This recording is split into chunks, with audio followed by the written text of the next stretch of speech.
नमस्कार। नेपाल टेलिभिजन समाचारमा यहाँलाई स्वागत छ। म सुरेन्द्र पौडेल र म श्वेता सिन्हा। सुरुमा प्रमुख समाचार।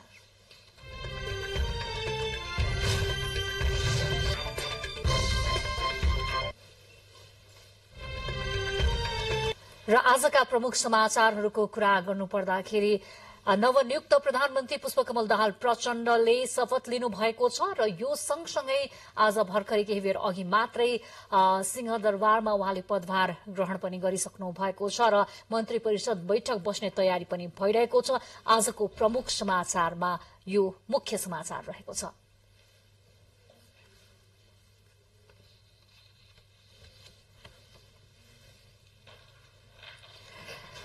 र त्यसैगरी उपप्रधानमन्त्रीहरूले पनि पदभार ग्रहण गरिसक्नु भएको छ। 8 सदस्यीय मन्त्री परिषद गठन भएको छ र 7 दलीय सत्ता गठबन्धनको सरकार बनेसँगै आज सानो आकारको मन्त्री परिषद गठन भएको प्रमुख समाचारकै रूपमा रहेको छ। र त्योसँगै सबैभन्दा चर्चाको विषय रवि लामिछाने गृहमन्त्री बन्नुभएको छ। यी लगायतका प्रमुख समाचारहरू अबको क्रममा।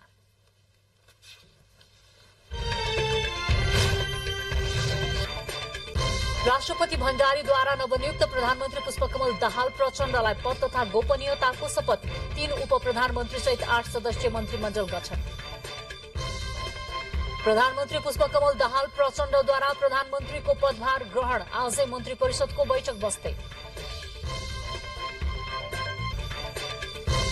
नवनियुक्त उपप्रधानमन्त्रीहरूद्वारा पदभार ग्रहणसँगै प्रभावकारी काम गर्ने प्रतिबद्धता व्यक्त। मन्त्रीहरूको कार्यविभाजन हुन बाँकी। प्रदेश नम्बर 1 मधेस र कर्णाली प्रदेशका सांसदहरूको शपथ सम्पन्न। प्रदेश सभाका ज्येष्ठ सदस्यबाट अन्य सदस्यहरूलाई शपथ।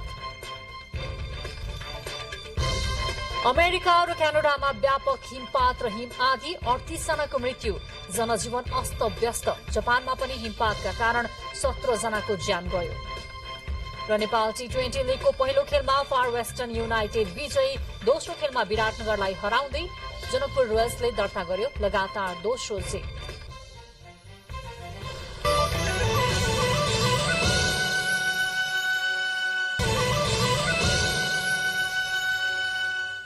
अब समाचार विस्तारमा।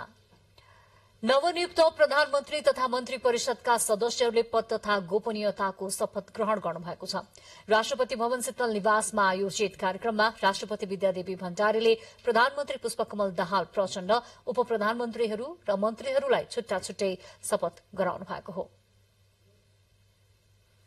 राष्ट्रपति विद्यादेवी भण्डारीले नवनियुक्त प्रधानमन्त्री पुष्पकमल दाहाल प्रचण्डलाई पद तथा गोपनीयताको शपथ ग्रहण गराउनु भएको छ।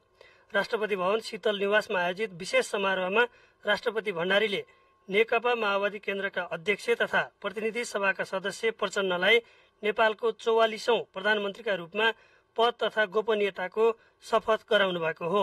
नेपाली जनतामा निहित रहेको प्रधानमन्त्री प्रचण्डले प्रधानमन्त्री सहित उद्योग, ऊर्जा, सिंचाई, महिला बालबालिका तथा ज्येष्ठ नागरिक, युवा तथा खेलकुद, शिक्षा, श्रम तथा रोजगार, पर्यटन एवं संचार तथा सूचना प्रविधि मन्त्रालयको जिम्मेवारी लिनुभएको छ। प्रधानमन्त्रीको शपथ ग्रहण लगत्तै प्रधानमन्त्री प्रचण्डले 8 सदस्यीय मन्त्री परिषद पनि गठन गर्नुभएको छ। मन्त्री परिषदमा नेकपा एमालेका विष्णु पौडेल उपप्रधानमन्त्री एवं अर्थमन्त्री, नेकपा माओवादी केन्द्रका नारायण काजी श्रेष्ठ उपप्रधानमन्त्री एवं भौतिक पूर्वाधार मन्त्री तथा राष्ट्रिय स्वतन्त्र पार्टीका रवि लामिछाने उपप्रधानमन्त्री एवं गृहमन्त्री बन्नुभएको छ। तीनैजना उपप्रधानमन्त्रीहरूलाई राष्ट्रपति भण्डारीले पद तथा गोपनीयताको शपथ गराउनु भएको छ। ईमानदारीका साथ वहन गर्नेछु र कुनै किसिमबाट पनि प्रकट वा संकेत गर्ने छैन। मन्त्री पदमा नेकपा एमालेबाट ज्वाला कुमारी शाह, दामोदर भण्डारी र राजेन्द्र राई तथा जनमत पार्टीबाट अब्दुल खान नियुक्त हुनुभएको छ। उहाँहरूको कार्यविभाजन गर्न भन्ने बाँकी रहेको छ। नवनियुक्त मन्त्रीहरूले पनि राष्ट्रपति समक्ष पद तथा गोपनीयताको शपथ ग्रहण गर्नुभएको छ। प्रधानमन्त्री, उपप्रधानमन्त्री तथा मन्त्रीहरूलाई राष्ट्रपतिले पद तथा गोपनीयताको शपथ गराउने संवैधानिक व्यवस्था रहेको छ। नवगठित मन्त्रीमण्डल 8 सदस्यीय भएको छ। संघीय सरकारको मन्त्री परिषद प्रधानमन्त्री सहित बढीमा 25 सदस्यीय बनाउन मिल्ने संवैधानिक व्यवस्था रहेको छ। प्रधानमन्त्री पदमा नेकपा माओवादीका अध्यक्ष प्रचण्ड संविधानको धारा 76 को उपधारा 2 बमोजिम नियुक्त हुनुभएको हो। सो उपधारा बमोजिम प्रधानमन्त्रीमा नियुक्त भएको व्यक्तिले 30 दिनभित्र प्रतिनिधि सभाबाट विश्वासको मत लिनुपर्ने संवैधानिक व्यवस्था छ। शपथ ग्रहण समारोहमा उपराष्ट्रपति नन्दबहादुर पुन, निवर्तमान प्रधानमन्त्री शेरबहादुर देउबा, राष्ट्रिय सभाका अध्यक्ष गणेश प्रसाद तिमल सिन्हा, सर्वोच्च अदालतका कायम मुकायम प्रधान न्यायाधीश हरिकृष्ण कार्की लगायत उच्च पदस्थ व्यक्तित्वहरूको उपस्थिति रहेको थियो। राष्ट्रपति भण्डारीले संविधानको धारा 76 को उपधारा 2 बमोजिम माओवादी केन्द्रका अध्यक्ष दाहाललाई आइतबार प्रधानमन्त्रीमा नियुक्त गर्नु भएपछि शपथ ग्रहण गराउनु भएको हो। प्रचण्डलाई प्रधानमन्त्री बनाउन नेकपा एमालेको 78, माओवादी केन्द्रको 32, राष्ट्रिय स्वतन्त्र पार्टीको 20, राष्ट्रिय प्रजातन्त्र पार्टीको 14, जनता समाजवादी पार्टीको 12, जनमत पार्टीको 6, नागरिक उन्मुक्ति पार्टीको 4 र अन्य 3 स्वतन्त्र सांसद गरी 169 सांसदको समर्थन रहेको छ। प्रधानमन्त्री पुष्पकमल दाहाल प्रचण्डले सिंहदरबार स्थित प्रधानमन्त्री कार्यालयमा प्रधानमन्त्रीको पदभार सम्हाल्नु भएको छ। प्रधानमन्त्रीको पद तथा गोपनीयताको शपथ ग्रहणपछि अबेर साँझ सिंहदरबार पुगेर पदभार ग्रहण गर्नुभएको हो। उहाँले प्रधानमन्त्री तथा मन्त्री परिषद कार्यालयको रणनैतिक सुधार योजना तर्जुमा सम्बन्धी फाइलमा हस्ताक्षर गरी पदभार सम्हाल्नु भएको प्रधानमन्त्री तथा मन्त्री परिषद कार्यालयका प्रवक्ता महादेव पन्थले जानकारी दिनुभयो। नयाँ सरकार गठन भएसँगै अहिले प्रधानमन्त्री तथा मन्त्री परिषदको कार्यालय सिंहदरबारमा मन्त्री परिषदको पहिलो बैठक बस्दैछ। नयाँ मन्त्री परिषदको गठन भएपछि लगत्तै त्यसै दिन मन्त्री परिषदको बैठक बस्ने पुरानो चलन रहेको छ। प्रधानमन्त्री पुष्पकमल दाहाल प्रचण्डले अबेर साँझ मात्रै प्रधानमन्त्रीको पदभार सम्हाल्नुभएका कारण मन्त्री परिषदको बैठक पनि केही ढिलो हुन गएको प्रधानमन्त्री तथा मन्त्री परिषदको कार्यालयले जनाएको छ।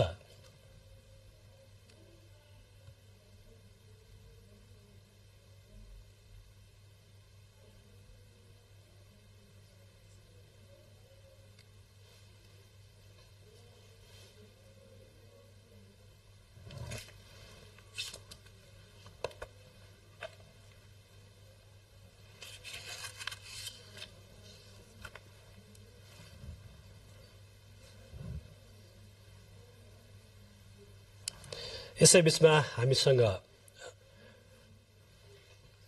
नवनियुक्त प्रधानमन्त्री पुष्पकमल दाहाल प्रचण्डले पुष्पलाल स्मृति पार्कमा नेकपाका संस्थापक महासचिव पुष्पलाल श्रेष्ठप्रति श्रद्धाञ्जली अर्पण गर्नुभएको छ। राष्ट्रपति कार्यालय शीतल निवासमा पद तथा गोपनीयताको शपथ ग्रहण लगत्तै प्रधानमन्त्री दाहाल लैनचौर स्थित शहीद स्मृति स्मारकमा पुगेर शहीदप्रति श्रद्धाञ्जली अर्पण गर्नुभएको थियो। त्यस लगत्तै प्रधानमन्त्री दाहाल कीर्तिपुर पुग्नु भएको हो। नेकपाका संस्थापक महासचिव पुष्पलालको स्मृतिमा पार्क निर्माण गरिएको छ। पार्कभित्र उहाँको शालिगमा प्रधानमन्त्रीले माल्यार्पण गर्नुभयो।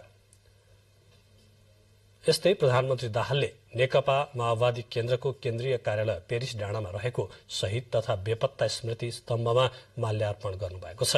माओवादीले जनयुद्ध तथा जनआन्दोलनका क्रममा शहादत प्राप्त गरेका एवं बेपत्ता भएका योद्धाको स्मृतिमा स्तम्भ निर्माण गरेको छ। नवनियुक्त 3 जना उप प्रधानमन्त्रीहरूले आफ्नो मन्त्रालयमा पुगेर पदभार ग्रहण गर्नुभएको छ। 3 जना उप प्रधानमन्त्रीहरूमध्ये उप प्रधान तथा अर्थमन्त्री विष्णु पौडेल र उप प्रधान तथा भौतिक योजना मन्त्री नारायण काजी श्रेष्ठ यसअघि पनि पटक पटक उप प्रधानमन्त्री भइसक्नु भएको छ। अर्का उप प्रधान एवं गृहमन्त्री रवि लामिछानेको भने पहिलो अनुभव हो। नवगठित मन्त्री परिषदमा दोस्रो वरियतामा रहनुभएका उपप्रधान तथा अर्थमन्त्री विष्णु पौडेल यसअघि पनि उपप्रधानमन्त्री तथा पटक पटक मन्त्री भइसक्नु भएको छ। उपप्रधानमन्त्री पौडेल संसदीय राजनीतिमा 2051 सालबाट प्रवेश गर्नुभएको हो। पौडेलले यसअघि युवा तथा खेलकुद, जलस्रोत, रक्षा लगायतको जिम्मेवारी सम्हालिसक्नु भएको छ। एमालेका उपाध्यक्ष रहनुभएका पौडेल पछिल्लो पटक केपी शर्मा ओली नेतृत्वको सरकारको पालामा अर्थमन्त्रीको जिम्मेवारीमा रहनु भएको थियो। पदभार ग्रहण गर्दै उपप्रधान तथा अर्थमन्त्री पौडेलले संकटमा रहेको अर्थतन्त्र सुधारका लागि पहल गर्ने बताउनु भएको छ।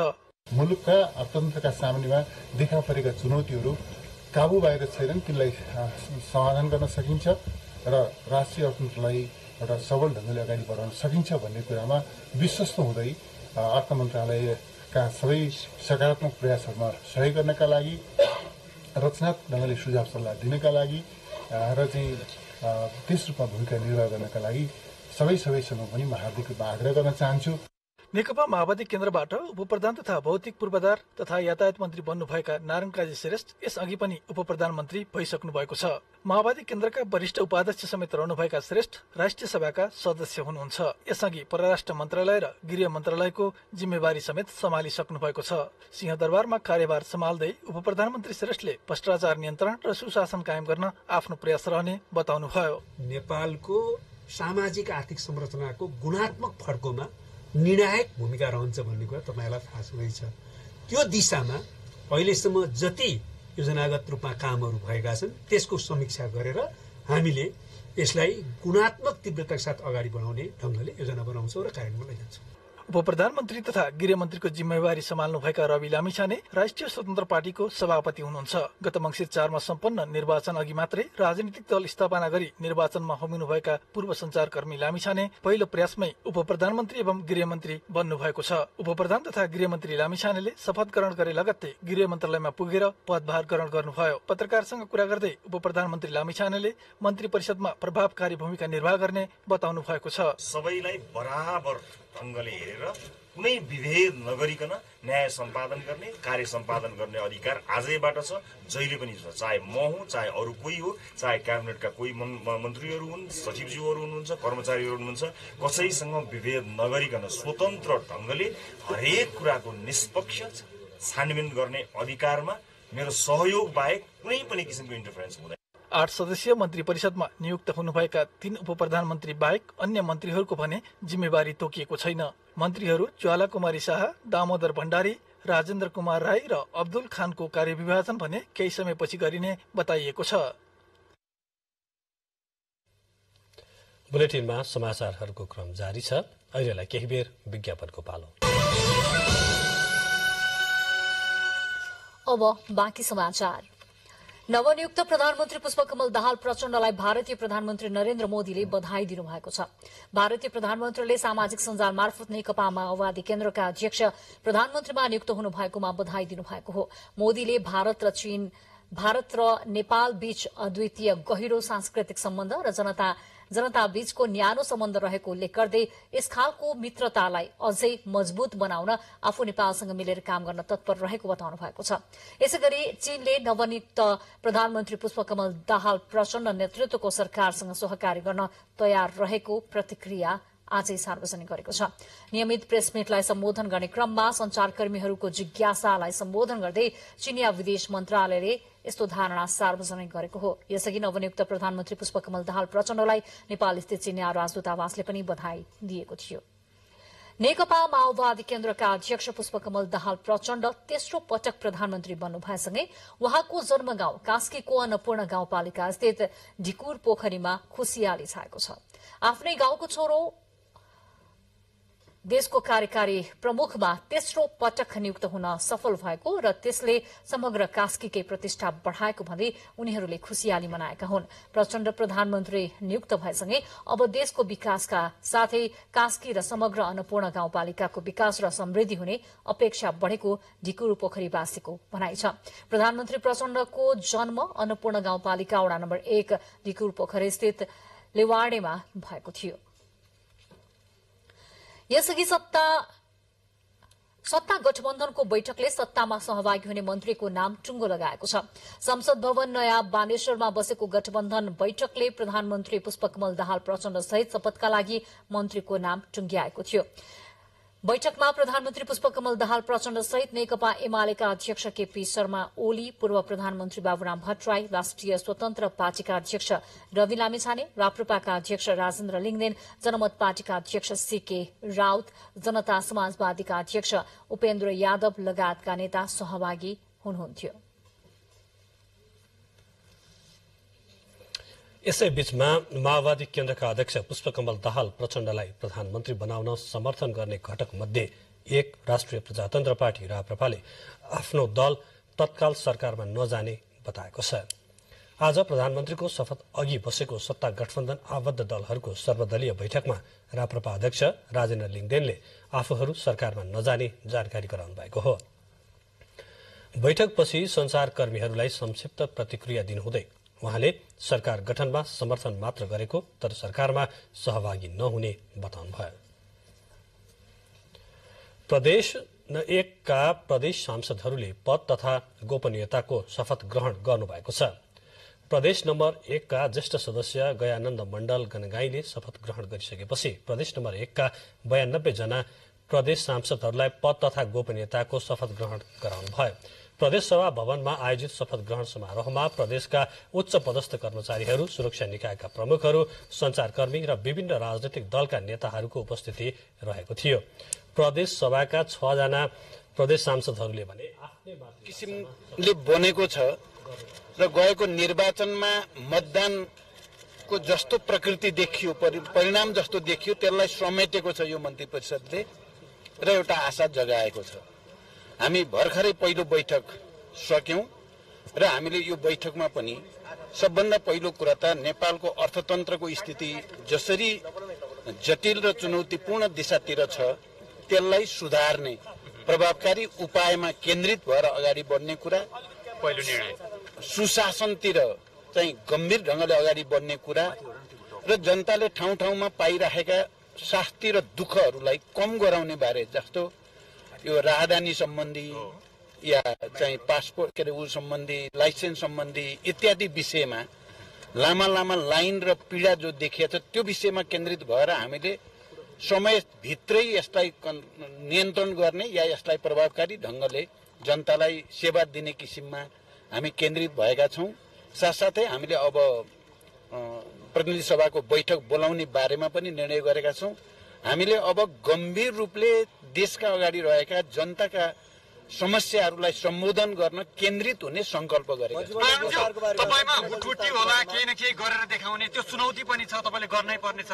तर स्वतन्त्रतापूर्वक काम गर्न सक्छु भन्ने कतिको लागिरहेको छ, किनभने गठबन्धन छ, गठबन्धनका बाध्यताहरू हुन्छन्। अब त्यसमा सबैको नै केही नयाँ गरी छाड्ने संकल्प भएकाहरूको नै यहाँ केन्द्रीकरण भएको छ, त्यसकारण मलाई सहज लागेको छ।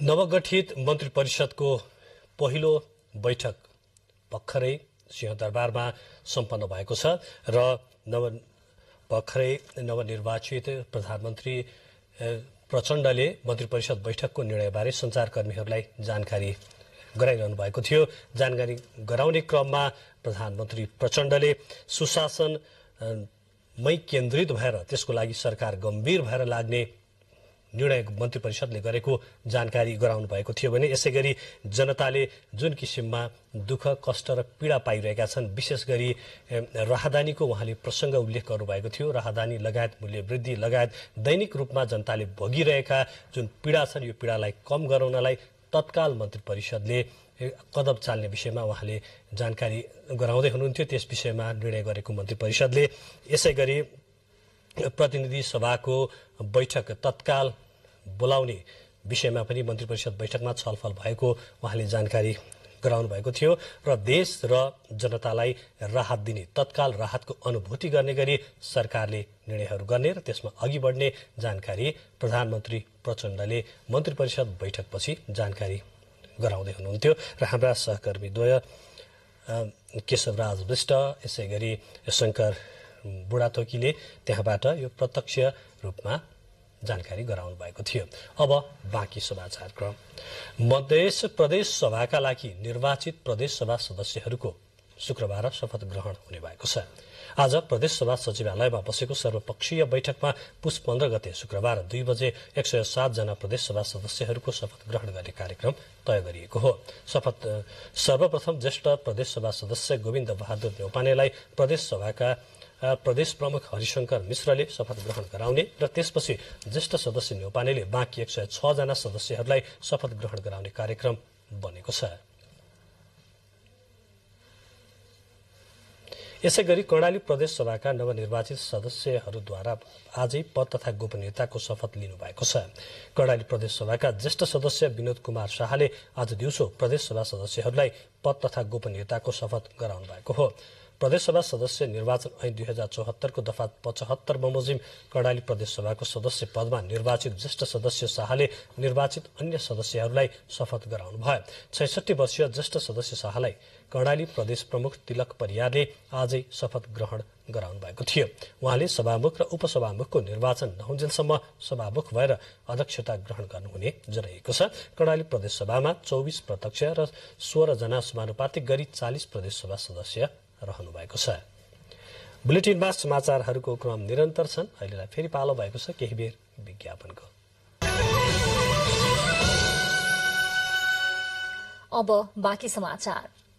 निवर्तमान संचार तथा सूचना प्रविधि मन्त्री ज्ञानेन्द्र बहादुर कार्कीले नेपाललाई आईटी हब बनाउने गरी सरकारले नीति तथा कार्यक्रम बनाउनु पर्ने बताउनु भएको छ। मन्त्रालयबाट विदाई हुँदै निवर्तमान मन्त्री कार्कीले नेपालको समग्र विकासका लागि आईटी हब बनाउनु आवश्यक रहेको बताउनु भयो। मन्त्रालयमा बिताएको 15 महिना उपलब्धिमूलक रहेको उहाँले बताउनु भयो।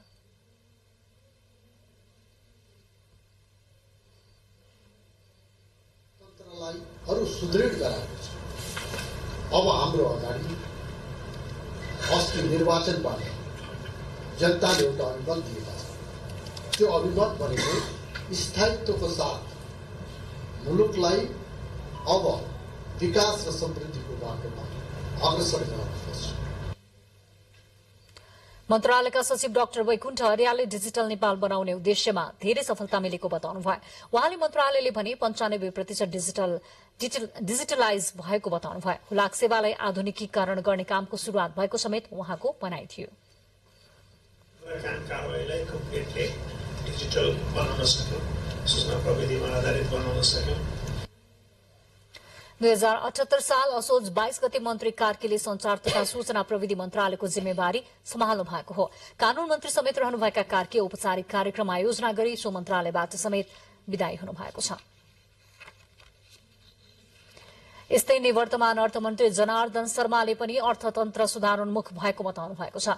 आज अर्थ मन्त्रालयमा पत्रकारहरूसँग कुराकानी गर्दै अर्थमन्त्री शर्माले नेपालको अर्थतन्त्र संकटमा गयो भनिरहँदा सफलतापूर्वक रक्षा गरेको दावी गर्नुभयो। भूकम्प, कोभिड, बाढ़ी पहिरो तथा रूस युक्रेन युद्ध लगायतका कारण चुनौतीपूर्ण बनेको अर्थतन्त्रको रक्षा गर्न सकेको निवर्तमान अर्थमन्त्री शर्माको भनाइ थियो। यस आर्थिक वर्षमा आर्थिक वृद्धि दर 8% लक्ष्य राखेको भए पनि 6% भन्दा तल नझर्ने दावी शर्माको थियो। आर्थिक वृद्धि दर पनि सुधारात्मक रहेकाले अर्थतन्त्र सुधारात्मक अवस्थामा रहेको शर्माको भनाइ थियो। प्रभाव पारे पनि अब निर्वाचन सकिएको छ, नयाँ सरकार गठन हुँदैछ। इलाका प्रहरी कार्यालय बुटवलका प्रहरी नायब परीक्षक ठग बहादुर केसीलाई प्रहरीको अनुसन्धान टोलीले नियन्त्रणमा लिएको छ। प्रहरी प्रधान कार्यालयको निर्देशनमा काठमाडौँबाट गएको अनुसन्धान टोलीले हिजो साँझ केसीलाई निवासबाट नियन्त्रणमा लिएको हो। सुन कारोबार सम्बन्धी मुद्दामा रकम वसुली गरेको विषयमा अनुसन्धान गर्न पुगेको प्रहरी टोलीले केसीको निवासमा खान तलासी गर्दा लाखौं नगद समेत फेला पारेको छ। मंगिरमा बुटवलका एक व्यापारीले ल्याएको सुन नियन्त्रणमा लिएर आफैले राखेको गोप्य सूचना पाएपछि प्रहरी प्रधान कार्यालयले शुरू गरेको छानबिनका क्रममा केसीको निवासबाट 35 तोला सुन र 25 लाख रुपियाँ नगद समेत बरामद भएको प्रहरीले जनाएको छ। केसीले सुन नियन्त्रणमा लिई व्यापारीसँग 25 लाख रुपियाँ मागेको आरोप छ। हामी सबैको सरोकार, ज्येष्ठ नागरिक र अधिकार भन्ने मूल नाराका साथ दोस्रो राष्ट्रिय ज्येष्ठ नागरिक दिवस ज्येष्ठ नागरिक दिवस आज मनाइएको छ। दिवस मनाउँदै गर्दा ज्येष्ठ नागरिकको सवालमा स्थानीय सरकार तथा सरकारवाला निकायको भूमिका अझ सशक्त हुनुपर्ने ज्येष्ठ नागरिकहरूको अनुरोध छ। सभ्य समाजको पहिचान, ज्येष्ठ नागरिकको सम्मान, अपार ज्येष्ठ नागरिकहरूसँगको अनुभवको भण्डार, नैतिक शिक्षा र सिपको पुस्तान्तरणको सभ्य संसार, त्यहाँ हुनेछ सदैव कुटुम्बकमको संसार, पूर्वीय सभ्यताको रक्त संसार। यी हरफहरूमा अभिव्यक्त गरिए जस्तै ज्येष्ठ नागरिकहरूको भूमिका समाजमा निकै नै महत्वपूर्ण रहेको हुन्छ। तर समाजले त्यसलाई बुझ्न नसक्दा ज्येष्ठ नागरिकहरूको अनुभव भोगाइबाट समाज लाभान्वित हुने वातावरण बन्न सकिरहेको देखिँदैन। हाम्रै देशमा पनि ज्येष्ठ नागरिकको अधिकारका लागि कानूनी रूपमा धेरै कुराको व्यवस्था गरिएको छ। तर राज्यका यति धेरै नीति हुँदाहुँदै पनि ज्येष्ठ नागरिकको अवस्था सन्तोषजनक नभएको यी आमाको कुराले नै दर्शाउँछ। अब त्यो जे नीति नियम बनाएको छ त्यो नीति नियम जाँदाखेरि सरल पाउनु पर्यो नि त। म एकचोटि एकदम गकिलो कुरा उठाउँ है, हामीलाई 50% छुट दिएको छ होइन त। म अलि पहिले 5-7 वर्ष अगाडि लोकल सवारी चढ्थेँ, 6 रुपियाँ झिकेर दिएको 12 रुपियाँ थियो त्यो बेला। अनि आमा 6 रुपियाँले नि गाडी चढ्न पाइन्छ भन्यो। अनि हाम्रो नियमै छ नि त। म ज्येष्ठ नागरिक होइन त लगाएर कार्ड भनेर दिएको भएको, तपाईँ चक्लेट खानुहोस् है भनेर दियो 6 रुपियाँ मलाई, हेर्नुहोस् है कतिसम्म अपहेला, त्यो अपहेलाको पराकाष्ठा होइन त। नेपालको कानूनले 60 वर्ष उमेर पार गरेका सबैलाई ज्येष्ठ नागरिक भनी व्याख्या गरेको छ। यो परिभाषा अनुसार देशमा 30 लाख भन्दा बढ़ी ज्येष्ठ नागरिक रहेका छन्। नेपालको संविधानको मौलिक हकको धारा 41 मा ज्येष्ठ नागरिकलाई राज्यबाट विशेष संरक्षण तथा सामाजिक सुरक्षाको हक हुनेछ भनी स्पष्ट उल्लेख गरिएको छ। ज्येष्ठ नागरिक सम्बन्धी ऐन 2063 मा ज्येष्ठ नागरिकको सम्मान गर्नुपर्ने, ज्येष्ठ नागरिकलाई परिवारले पालन पोषण गर्नुपर्ने, पालन पोषण नगरे ज्येष्ठ नागरिकले उजुरी गर्न सक्ने लगायतका कुरा उल्लेख छ। तर व्यवहारमा भने उपेक्षा नगरिएको ज्येष्ठ नागरिक बताउँदै आएका छन्। स्थानीय तहमै उहाँहरू बसेको ठाउँमै अथवा घर समुदायकै क्षेत्रमा सायद सेवा सुविधाहरू अथवा ट्रिटमेन्टहरू गराइदिने अथवा स्वास्थ्य सम्बन्धीको जाँच पडताल गरिदिने यस्ता किसिमको सुविधाहरूको व्यवस्थालाई सायद स्थानीय सरकार मार्फत तय गरिदियो भने सुरक्षित हुन्छन्। विधवा केटीले चाहिँ नि एकै दिनमा पाउने, वृद्ध पर्दा केटा पनि त छन् नि कति, उता उमेर पनि नपुगे उता ऊ पनि नपाउने। अब बुहारी छोराहरू सम्हाल्नुपर्छ, तँलाई खान बिहाल्या छ नि भनेर उनीहरूले भन्छन्। लाइनमा बस्नुपर्छ, दिनभरि लाग्ने, कहिले अब बिहानै अब खाना खानु नपाउने गरेर जानुपर्छ, बस्दा बस्दा पालो पाउँदैन।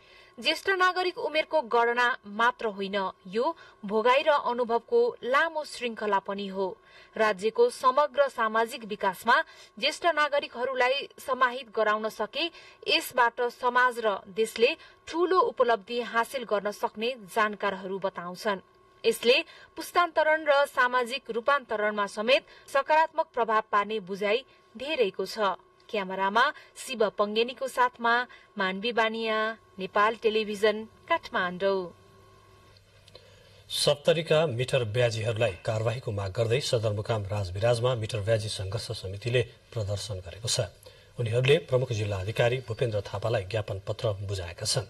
100 रुपैयाँ 3 देखि 6 रुपैयाँसम्म मासिक ब्याजमा ऋण लिएर तिर्न नसकेका तथा तिरेर पनि साहुहरूको नाममा रहेको धितो बापतको घर जग्गा फिर्ता नपाएकाहरू सप्तरीमा 100 जना रहेका छन्।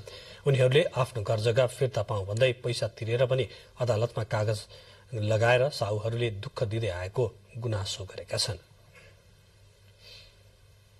तपाईँ नेपाल टेलिभिजनको बेलुकी 8 बजेको समाचार बुलेटिन हेर्दै हुनुहुन्छ। बुलेटिनमा अब प्रमुख समाचार फेरि एकपटक। राष्ट्रपति भण्डारीद्वारा नवनियुक्त प्रधानमन्त्री पुष्पकमल दाहाल प्रचण्डलाई पद तथा गोपनीयताको शपथ। 3 उप प्रधानमन्त्री सहित 8 सदस्यीय मन्त्रीमण्डल गठन। प्रधानमन्त्री प्रचण्डद्वारा पदभार ग्रहण। मन्त्री परिषदको पहिलो बैठक सम्पन्न। सेवाग्राहीलाई चुस्त सेवा दिन प्रभावकारिता बढाउने निर्णय। नवनियुक्त उप प्रधानमन्त्रीहरूद्वारा पदभार ग्रहणसँगै प्रभावकारी काम गर्ने प्रतिबद्धता व्यक्त। मन्त्रीहरूको कार्यविभाजन हुन बाँकी। प्रदेश नम्बर 1 मधेस र कर्णाली प्रदेशका सांसदहरूको शपथ सम्पन्न। प्रदेश सभाका ज्येष्ठ सदस्यबाट अन्य सदस्यहरूलाई शपथ। अमेरिका र क्यानाडामा व्यापक हिमपात र हिमआँधी, 38 जनाको मृत्यु। जनजीवन अस्तव्यस्त। जापानमा पनि हिमपातका कारण 17 जनाको मृत्यु। र नेपाल T20 लिगको पहिलो खेलमा फार वेस्टर्न युनाइटेड विजयी। दोस्रो खेलमा विराटनगरलाई पराजित गर्दै जनकपुर रेड्सले दर्ता गर्यो लगातार दोस्रो जित। रोजगारीका लागि अवसरको खोजी गर्दै युवाहरू विदेशी न थालेसँगै धादिङका धेरैजसो गाउँहरू सुनसान बन्दै गएका छन्, जसकारण गाउँमा 100 रोपनी जमिन बाँझै बस्ने गरेको छ। मानिसहरूले तेस्रो मुलुकबाट आयात गरेको खाद्य वस्तु उपभोग गर्ने बानी बढ़दै गएको छ। स्थानीय सरकारले युवा लक्षित विभिन्न कार्यक्रमहरू लागू गरी युवाहरूलाई विदेशी नबाट रोक्ने भन्दै आएको भए पनि युवा लक्षित कार्यक्रमहरू प्रभावकारी नहुँदा युवाहरू विदेशी क्रम रोकिएको छैन, जसकारण गाउँमा बालबालिका र वृद्ध मात्रै रहेका छन्। सदरमुकाम आसपासमा पनि आय आर्जनको कुनै माध्यम नभएका कारण युवाहरू बाध्य भएर विदेशिनु पर्दा गाउँ खाली भएको स्थानीयको भनाइ छ। धादिङका स्थानीय तहका अलि पल्लो छेउमा बसेकाहरू समेत शहरतिर बस्न थालेपछि गाउँ सुनसान भएको हो। गाउँमा स्वास्थ्य र शिक्षाको राम्रो अवस्था नभएकाले पनि गाउँ छाड्न बाध्य भएको युवाहरूको भनाइ छ। डोटीको सदरमुकाम सिलगढ़ीमा बस पार्क हुँदाहुँदै पनि सड़कमै सवारी पार्किङ गर्ने गरिएको छ। दिपाल सिलगढ़ी नगरपालिका 5 मा 2वटा बस पार्क भए पनि वडा नम्बर 6 को पहलमान सिंहसवार राजमार्गमै सवारी पार्किङ गर्ने गरिएको हो। 2054 सालमा निर्माण भएका बस पार्क प्रयोगविहीन हुँदा एकातिर बस पार्कदेखि सिलगढ़ी बजारको चहल पहल घट्नुको साथै त्यस क्षेत्रका स्थानीयहरूको व्यापार व्यवसायमा असर पर्नुको साथै अर्कोतर्फ सड़कमै सवारी साधन पार्किङ गर्दा दुर्घटनाको जोखिम बढ़ेको स्थानीयहरूको गुनासो छ। जिल्ला प्रशासन कार्यालय पश्चिम नवलपरासीको नयाँ सुविधा सम्पन्न प्रशासनिक भवन निर्माण हुने भएको छ। हाल रहेको भवन पुरानो र जीर्ण भएकोले नयाँ भवन निर्माण प्रक्रिया शुरू भएको प्रमुख जिल्ला अधिकारी श्रवण कुमार पोखरेलले जानकारी दिनुभयो। 3 तले भूकम्प प्रतिरोधी प्रशासनिक भवन निर्माणका लागि संघीय सरकारले 9 करोड़ 99 लाख बजेट विनियोजन गरेको छ। नयाँ भवन निर्माण हुने भएपछि अहिलेको भवनमा कार्यालय सञ्चालन गर्दै आएका जिल्ला प्रशासन कार्यालय र जिल्ला समन्वय समिति अन्यत्रै सारिएको छ। जिल्ला प्रशासन कार्यालयलाई उद्योग वाणिज्य संघको भवनमा स्थानान्तरण गरिएको छ। उद्योग वाणिज्य संघका 2वटा सभा हललाई विभाजन गरेर सेवा प्रवाह शुरू गरिएको छ। जिल्ला समन्वय समिति पनि भाडाको घरमा सरेको छ। हेम सरिता पाठक फाउन्डेशनले विभिन्न विधामा कार्यरत व्यक्तित्वहरूलाई सम्मान गरेको छ। आज काठमाडौँमा आयोजित एक कार्यक्रममा पत्रकारिता, गीत संगीत तथा भ्रष्टाचार विरूद्धमा काम गर्ने व्यक्तित्वहरूलाई सम्मान गरिएको हो। कार्यक्रममा पत्रकारिताको क्षेत्रबाट समाजमा योगदान पुर्याउनु भएकोमा वरिष्ठ पत्रकार जीवराम भण्डारीलाई 2000 अमेरिकी डलर राशि बराबरको टंक प्रसाद रमादेवी पाठक पत्रकारिता पुरस्कार प्रदान गरिएको छ। यस्तै हेम सरिता पाठक अन्तर्राष्ट्रिय संगीत पुरस्कार गायक नवीन पौडेल र भ्रष्टाचार विरूद्धको अन्तर्राष्ट्रिय कविता पुरस्कार मनोज विश्वकर्मालाई प्रदान गरिएको छ। यी दुवै पुरस्कारहरूको राशि 1000 अमेरिकी डलर रहेको छ। फाउन्डेशनले दाङमा निर्माण गरेको विद्यालयको उद्घाटन गरी व्यवस्थापनलाई हस्तान्तरण पनि गरेको छ। कार्यक्रममा राजनैतिक दलका नेता, कलाकार, पत्रकार तथा समाजसेवीहरूको उपस्थिति रहेको थियो। अब एउटा मुलुक बाहिरको प्रसंग। अमेरिका र क्यानाडामा केही दिन यतादेखिको अत्यधिक हिमपातसँगै बढेको चिसोका कारण 38 जनाको मृत्यु भएको छ। अत्यधिक हिमपात र हिम आँधीका कारण अमेरिका र क्यानाडाका केही क्षेत्र बरफमय भएका छन्। अधिकारीहरूका अनुसार चिसोकै कारण अमेरिकामा मात्रै 34 जनाको मृत्यु भएको छ। न्युयोर्क राज्यको बफेलो शहर उच्च हिमपातबाट प्रभावित छ। क्यानाडामा पनि विगत केही दिनदेखि हिमपात र हिमआँधीले त्यस क्षेत्रका विनाश निम्त्याएको छ। हिमपातका कारण अवरुद्ध भएको विद्युत सेवा अझै नियमित हुन सकेको छैन। मौसमी प्रतिकूलताका कारण हजारौं उडानहरू रद्द हुँदा क्रिसमस र नयाँ वर्षको बिदा मनाउन र पारिवारिक भेटघाटमा हिँडेकाहरू अलपत्र परेका छन्। हिमपात र हिम आँधीले 5.5 करोड़ अमेरिकीलाई प्रत्यक्ष प्रभावित गरेको बताइएको छ। क्यानाडादेखि दक्षिणी टेक्सससम्म व्यापक हिमपातबाट प्रभावित भएको छ। अमेरिका र क्यानाडासँगै जापानमा पनि भारी हिमपात भएको छ। जापानमा भारी हिमपातका कारण 17 जनाको मृत्यु भएको छ। विगत केही दिनदेखि परिरहेको हिमपातका कारण हजारौं घरमा विद्युत आपूर्ति बन्द भएको जापानी अधिकारीहरूलाई उद्धृत गर्दै अन्तर्राष्ट्रिय समाचार संस्थाहरूले जनाएका छन्। देशको पश्चिमी तटका साथै उत्तरी क्षेत्र होक्काइडोमा हालैका दिनहरूमा लगातार भारी हिमपात भइरहेको छ। स्थानीय सञ्चार माध्यमहरूको अनुसार उत्तर पूर्वी यामागाता क्षेत्रको ओगुनी शहर सहित केही क्षेत्रमा 24 घण्टामा झण्डै 1 मिटर बाक्लो हिउँ परेको छ। भारी हिमपातका कारण कारहरू सड़कमा अड्किएपछि प्रभावित क्षेत्रका बासिन्दालाई सम्भव भएसम्म यात्रा नगर्न निर्देशन दिइएको छ। जापानको राष्ट्रिय टेलिभिजन प्रसारक NHK का अनुसार होक्काइडोमा हिउँले विद्युतका खम्बाहरू ढाल्नुका साथै सड़कहरू धेरै अवरुद्ध बनाएको छ। समाचारहरूको क्रम निरन्तर छन्। अहिलेलाई छोटो विश्राम।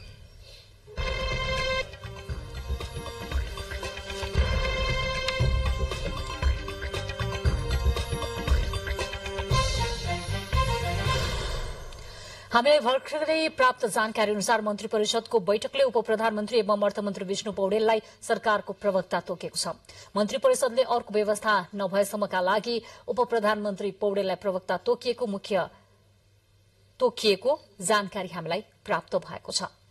अब आर्थिक समाचार। आफ्नो भान्साका लागि इलामको लेकाली क्षेत्रमा बसोबास गर्ने किसानले माछा पालनलाई निरन्तरता दिएका छन्। ग्रास क्रप, कमन क्रप माछा पालनका लागि उपयुक्त हावापानी नभए पनि किसानले गरेको माछा पालनले भारतीय माछाको आयात गर्नुपर्ने बाध्यता हट्दा आयात प्रतिस्थापनमा सहयोग पुगेको छ। सूर्योदय नगरपालिका 3 को शालीदेवी टोलमा घरै पछि ससानो पोखरी छन्। 1700 मिटर उचाइमा फैलिएको टोलमा घर अगाडिका ससाना पोखरीमा माछा खेलिरहेका भेटिन्छन्। ग्रास काप र कमन क्राप माछा पालनका लागि उपयुक्त हावापानी नभए पनि किसानले माछा पालनलाई पुस्तौंदेखि निरन्तरता दिएका छन्। चिसो मौसममा ढिलो बढ्ने भए पनि घरमै प्रयोगका लागि माछा पालन हुँदै आएको टोलवासी शरण किरातीले बताउनुभयो। रुङसुङमा चाहिँ प्राय सबैको घरमा सानसानो पोखरी छ अनि माछा लगाइरहेको छ हैन, त्यसमा चाहिँ अब ताजा खान पाइयो। मासु खान मन लाग्दा र पाहुना आइहाले ताजा माछा खुवाउने मुख्य उद्देश्यका साथ किसानले माछा पालन गर्दै आएका हुन्। पाहुना आए बजारसम्म मासु खरिदका लागि धाउनु पर्ने बाध्यता हट्नुका साथै आफैलाई खान मन लागे दुःख कष्ट गर्नु पर्दैन। लेकाली क्षेत्रमा ढिलो बढ्ने भए पनि ग्रास क्राप र कमन क्राप माछा किसानले पुस्तौंदेखि पालन गर्दै आएका हुन्। इलामको सूर्योदय नगरपालिका, माइजोगमाई सन्दकपुर गाउँपालिका भित्रका आदिवासी जनजाति समुदायले बढी मात्रामा माछा पालन गर्दै आएका हुन्। सन्दकपुर गाउँपालिकाले माछा पालनका लागि हरेक वर्ष भुरा वितरण गर्दै आएको छ। सन्दकपुर गाउँपालिका 2 का वार्ड अध्यक्ष सनम राईका अनुसार माछा पालन हरेक किसानका घरमा हुँदै आएको हो। चिसोले गर्दाखेरि ढिलो बढ्ने तर एकदम स्वादिष्ट हुने, चिसो पानीमा पाउने यो माछाहरू पनि असला माछाकै स्वाद लिन सकिन्छ। ग्रास काप, कमन काप माछा लेकाली क्षेत्रमा वर्षमा 1.5 किलोसम्म हुने गरेको छ। माछा पालनको निरन्तरताले किसानको भान्सामा मासुको अभाव छैन भने भारतीय माछाको आयात गर्नुपर्ने बाध्यता हट्दा आयात प्रतिस्थापनमा सहयोग पुगेको छ। सुजन तिमल सिन्हा, नेपाल टेलिभिजन, प्रदेश नम्बर 1, इलाम। आर्थिक पछि अब खेल समाचार।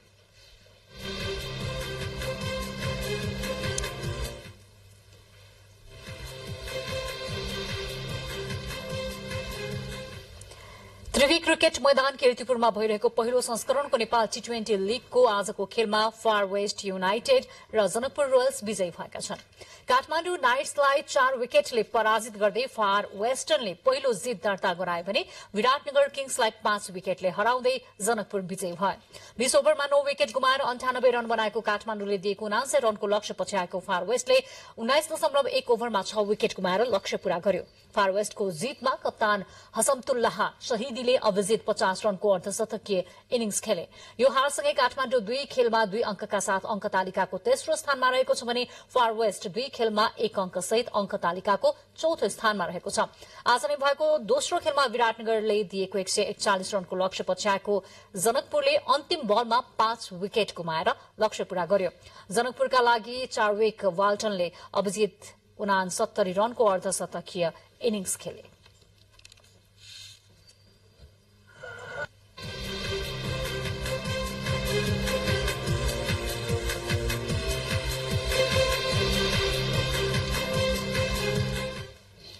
आर्थिक र खेल समाचारपछि अब मौसम। सुदूरपश्चिम कर्णाली र गण्डकी प्रदेशमा आज राति आंशिकदेखि सामान्यतया बदली रही, बाँकी प्रदेशमा आंशिक बदलीदेखि मौसम सामान्यतया सफा रहने बताइएको छ। हिमाली भूभागका 1 वा 2 स्थानमा हल्का हिमपातको सम्भावना रहेको पनि मौसम पूर्वानुमान महाशाखाले जनाएको छ। काठमाडौँमा आज राति न्यूनतम तापक्रम 4 र 6 तथा भोलि दिउँसोको अधिकतम तापक्रम 17 र 19 डिग्री सेल्सियसका बीच रहने अनुमान गरिएको छ। अब मौसम सम्बन्धी थप विवरण।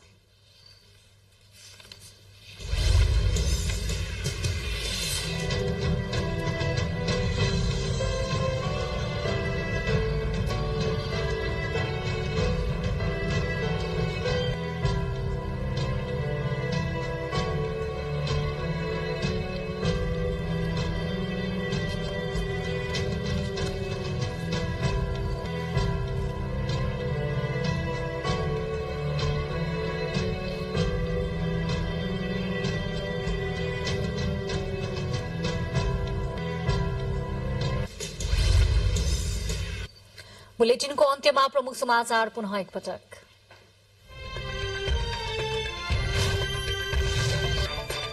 राष्ट्रपति भण्डारीद्वारा नवनियुक्त प्रधानमन्त्री पुष्पकमल दाहाल प्रचण्डलाई पद तथा गोपनीयताको शपथ। 3 उपप्रधानमन्त्री सहित 8 सदस्यीय मन्त्रीमण्डल गठन। प्रधानमन्त्रीद्वारा पदभार ग्रहण, मन्त्री परिषदको बैठक सम्पन्न। राहदानी लिने ठाउँ लगायतका भीड़ घटाउन चुस्त सेवा दिने निर्णय। सरकारको प्रवक्तामा अर्थमन्त्री विष्णु पौडेल नियुक्त। नवनियुक्त उपप्रधानमन्त्रीहरूद्वारा पदभार ग्रहणसँगै प्रभावकारी काम गर्ने प्रतिबद्धता व्यक्त। मन्त्रीहरूको कार्यविभाजन हुन बाँकी। प्रदेश 1 मधेस र कर्णाली प्रदेशका सांसदहरूको शपथ सम्पन्न। प्रदेश सभाका ज्येष्ठ सदस्यबाट अन्य सदस्यहरूलाई शपथ। अमेरिका र क्यानाडामा मृत्यु। र नेपाल T20 लीगको पहिलो खेलमा फार वेस्टर्न युनाइटेड विजयी। दोस्रो खेलमा विराटनगरलाई हराउँदै जनकपुर रोयल्सले दर्ता गर्यो लगातार दोस्रो जित।